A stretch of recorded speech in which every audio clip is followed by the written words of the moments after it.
നിങ്ങളൊരു 18 to 25 വയസ്സിനുള്ള ഒരാളാണെങ്കിൽ എന്റെ കഥ റിലേറ്റ് ചെയ്യാൻ പറ്റും. ഞാൻ ആദ്യം ഡിജിറ്റൽ മാർക്കറ്ററായിട്ട് ഒരു ഫേമിൽ വർക്ക് ചെയ്യുന്നു. അവിടുന്ന് എനിക്കൊരു യാത്ര പോകേണ്ട ഒരു ആവശ്യം വന്ന സമയത്ത് ലീവിന് അപ്രോച്ച് ചെയ്തിട്ടുണ്ടായിരുന്നു. ഞാൻ ഒരു പാഷനേറ്റഡ് ട്രാവലറാണ്. ഒരു ലഹരിയാണ് യാത്ര എന്നുള്ള രീതിയിൽ കൊണ്ടെടുക്കുന്ന ഒരാളാണ്. ഞാൻ യാത്ര ചെയ്തുകൊണ്ടിരിക്കുന്ന സമയത്ത് തന്നെ അവിടുന്ന് HR എന്നെ ഒരുപാട് വർക്കും കാര്യങ്ങളൊക്കെ ഇങ്ങനെ പ്രഷർ ചെയ്തുകൊണ്ടായിരുന്നു. അവിടുന്ന് എടുത്തൊരു തീരുമാനമാണെന്ത്, ആ ഒരു ജോബ് ക്വിറ്റ് ചെയ്യാൻ. അവിടുന്ന് അങ്ങോട്ട് റിസൈൻ ചെയ്ത മുതൽ ഞാൻ അങ്ങോട്ട് തീരുമാനിച്ച് ഇനി ഞാൻ സ്വന്തമായിട്ട് എന്തെങ്കിലും ചെയ്യണം. 2-3 മാസത്തിനുള്ളിൽ ഞാൻ ഒരു കോണ്ടന്റ് ക്രിയേഷൻ എന്നുള്ള രീതിയിലേക്ക് ഇറങ്ങി തിരിച്ചു. അതേപോലെ തന്നെ ഡിജിറ്റലി തന്നെ ഒരുപാട് ഇൻകം സോഴ്സ് ഉണ്ട് എന്ന് എനിക്ക് അവിടുന്ന് മനസ്സിലായ ഒരു കാര്യമാണ്.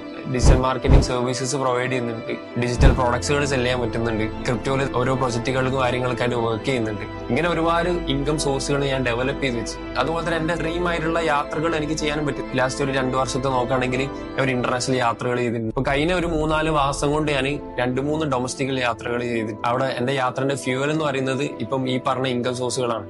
അപ്പൊ ഇതുപോലെ ആഗ്രഹിക്കുന്നുണ്ട് പല ആൾക്കാരും. ആ ഒരു 9 to 5 എന്നുള്ളൊരു സംഭവം മാറിയിട്ട് സ്വന്തമായിട്ട് എന്തെങ്കിലും ഡെവലപ്പ് ചെയ്യണം, സ്വന്തമായിട്ട് പൈസ ഉണ്ടാക്കണം, അല്ലെങ്കിൽ ഇങ്ങനെയുള്ള ഡ്രീമുകൾ ഫുൾഫിൽ ചെയ്യണം.